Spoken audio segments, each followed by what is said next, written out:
camping sa taas ng ginagawang kubo sa harap ng bahay. Let's go!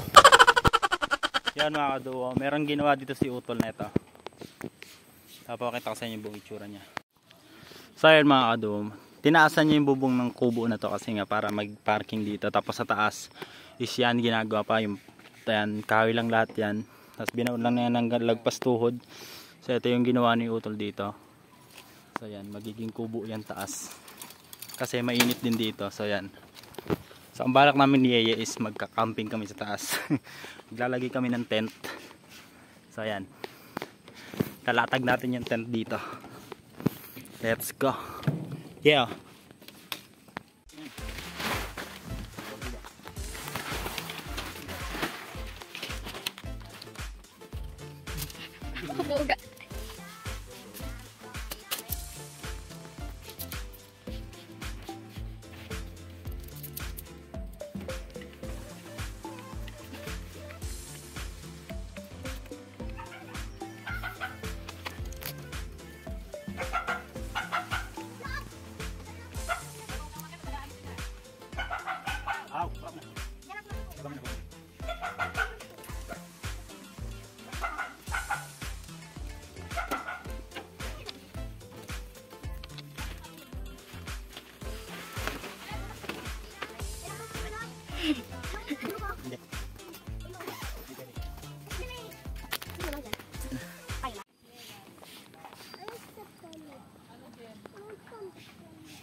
Sure ng farm natin dito.